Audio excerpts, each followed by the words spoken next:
Okay, how's it going, everyone? This is Wolf von Laer with Students for Liberty, and I'm honored to have the fortune to talk today to BackWordz with Alex and Eric, who are joining us here tonight, and they are going to play some of their music later on. Yeah. It's a mix between like rap and metal, Yeah. and it's really cool stuff. Yeah, absolutely. And so, why don't you tell us a little bit about the work that you do? Well, again, we came together maybe like 2 years ago. Early 2015. Yeah, early 2015 we released our first track, and I mean it was off to the races almost immediately. You know what I mean? And we have a message, an open libertarian message that we speak about in the music. Also, you know, outside of the music, because we really want to champion this message, and we feel like that's kind of where libertarianism and libertarians lack as far as infiltrating the actual culture. Because if we do that, I think the politics are more sort of downstream, and you know you change the politics by default by changing, you know what I mean, the culture. So we've been working hard. I mean, we also kept everything independent. We have a partnership with State Sip Recordings, but other than that, we own our own publishing.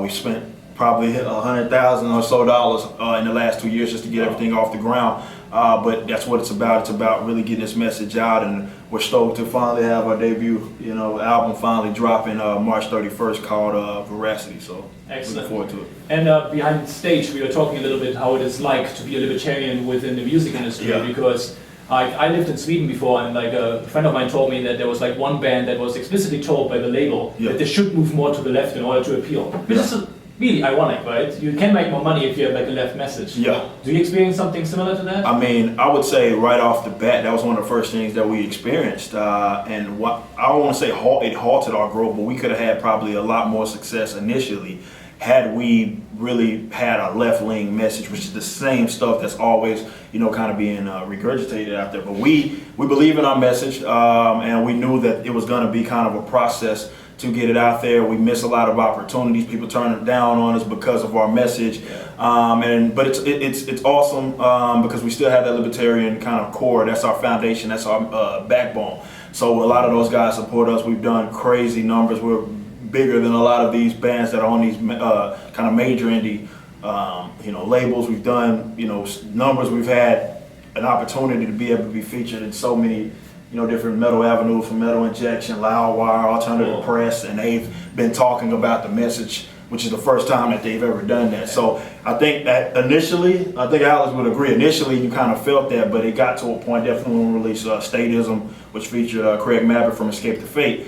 Once we put that out there, people no longer could really just try to suppress us. It was just too big to really hold on to. There's a definite suppression at the beginning of it, and I think our early stuff wasn't really all that political. Right. There's an undertone of politics to it, but it wasn't until, like you were saying, Statism, where there was really no holding it back anymore. When we had Craig Mabbitt on the feature of it, it was kind of hard for people to turn their backs to it because such a big name was under it and backing it, and he didn't just put his name on it.